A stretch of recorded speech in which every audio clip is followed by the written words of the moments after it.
Cancel చేసుకున్నాం అన్నయ్య. లేకపోతే ఈ పాటికి అక్కడనే ఉండేవాళ్ళం అసలు. ఈ పాటికి అక్కడనే ఉండేవాళ్ళము. కానీ బావకైతే లీవ్స్ దొరకలేదు. మళ్ళీ ఇక్కడ ఎలక్షన్స్ అన్ని డ్యూటీస్ వేసేసారు. సరే సరిత సరిత సరే సిస్టర్, డిన్నర్కి వెళ్తున్నా. ఓకే ఓకే తమ్ముడు, థ్యాంక్ యూ సో మచ్ తమ్ముడు. ఇంతసేపు నా లెవెల్లో వచ్చి సపోర్ట్ చేసినందుకు చాలా చాలా ధన్యవాదాలు నీకు. ఓకే తమ్ముడు, బావాకి సెల్యూట్. ఓకే తమ్ముడు, థ్యాంక్ యూ సో మచ్ తమ్ముడు. తినండి తమ్ముడు, వెళ్ళి తినండి.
Hi sister, welcome to live sister.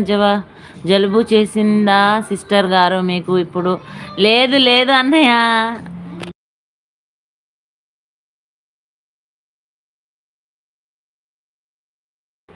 లేదు లేదు అన్నయ్య. కొంచెం బావ గురించి మాట్లాడుతూ ఎమోషనల్గా ఫీల్ అయినా కాబట్టి అలా అయింది. హాయ్ సిస్టర్, మేము ఏం లేదా అక్క, ఏం లేదు.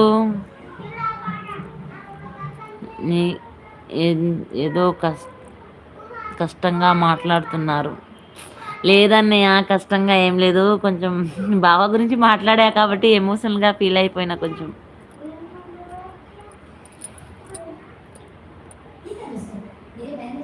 లేదు లేదు తమ్ముడు, కష్టం ఏం లేదు అన్నయ్య. బావ గురించి మాట్లాడినా కదా, కొంచెం బాధ అనిపించి అలా కన్నీరు ఆగలేవు.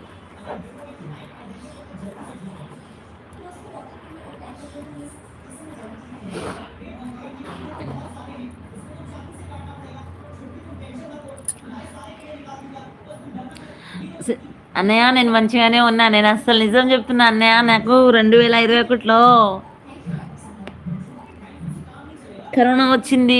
పాప, నేను ప్రెగ్నెంట్ అప్పుడు. పాప ఏమో 7 months ప్రెగ్నెంట్ నేనప్పుడు. అప్పుడు కరోనా వచ్చింది. అప్పటి నుంచి అయితే ఇప్పటివరకు నేను హాస్పిటల్ వెళ్ళలేదు అన్నయ్య. పాప డెలివరీ అయిపోయినాక అప్పుడు కిమ్స్ హాస్పిటల్లో అడ్మిట్ చేశారు. నేను అప్పటి నుంచి మెడిటేషన్ చేస్తాను అన్నయ్య. నేను హాస్పిటల్కి వెళ్ళను. ఏదైనా మెడిటేషన్తోనే తగ్గించుకుంటాను అన్నయ్య. ఎంత ఫీవర్ వచ్చినా కానీ నేను ట్యాబ్లెట్స్ వాడను.